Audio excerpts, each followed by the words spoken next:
I think the first thing that people really are wanting to know is, are GMO foods safe? And I think there's a lot of confusion about that, and Yes. also a lot of unknowns. So if you could address your, Okay, sure.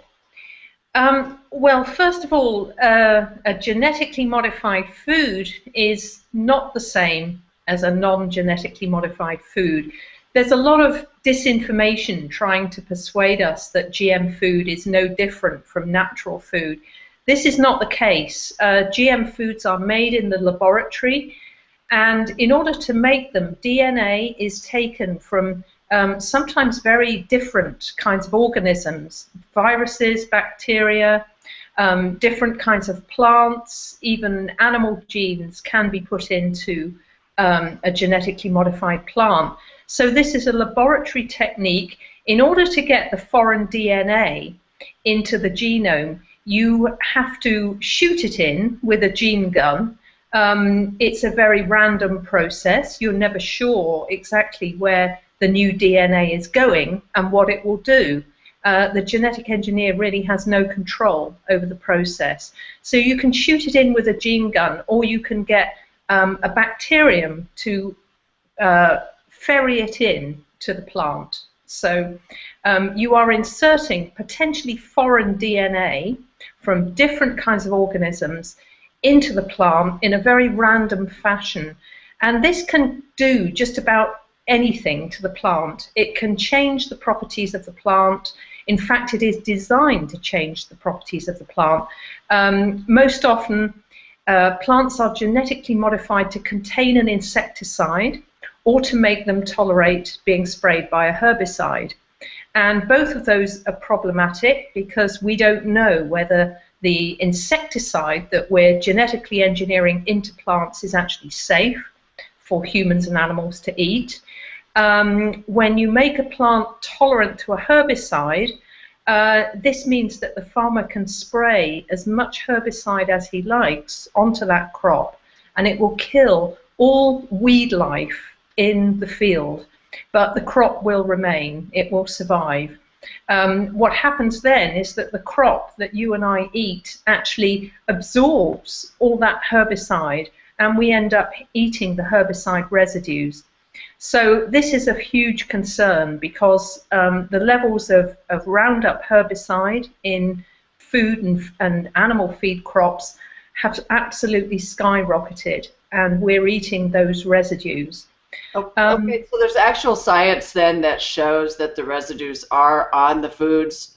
Yes. Industry likes to say, oh, that all gets washed off and the food is substantially the same. No, it actually gets absorbed deep into the plant's tissues, so you cannot wash it off. If you're eating a Bt insecticidal plant, then every cell of the plant is in fact an insecticide. So again, you can't wash that off either. Okay, so Bt is where they put the bacterium in. They use a natural bacterium that explain how that works and why that would be intrinsic to the plant. Yeah, sure. It's a soil bacterium called Bt. It has a long Latin name, but I won't say that because I can't pronounce it properly. It's Bt for short, and this is engineered into the plant, and it basically makes the plant into an insecticide. What we're told by the industry and the regulators is that these Bt plants are completely safe because organic farmers and conventional farmers have used natural Bt toxin, the soil bacterium, as an insecticidal spray for many, many years, and they say that this stuff has a history of safe use. However, this is a lie, because when you genetically engineer this soil bacterium into the plant, it becomes something different. The protein that the Bt toxin gene forms is actually different from the natural form of the Bt. So it's different in structure, it's also different in the way it operates. When you spray natural Bt onto a plant, it biodegrades in daylight very, very quickly, and if there is any residue on there, you can just wash it off. This is completely different. It's structurally different, and it's actually a fully activated toxin that gets put into the genetically modified crop, and you and I are eating that insecticide. Some of the new GM crops actually express very high levels of this insecticide, and again, those high levels have not been tested in humans and animals over the long term to make sure that they are safe to eat. Well, let's talk about that. The BT is fascinating because it is in the plant. It's and is it, well, first of all, first of all, is that widely used, or is it? I understand that a lot here in the U.S. most of the crops are genetically modified to resist Roundup. Yes. And also the most common GM crop is Roundup Ready soy.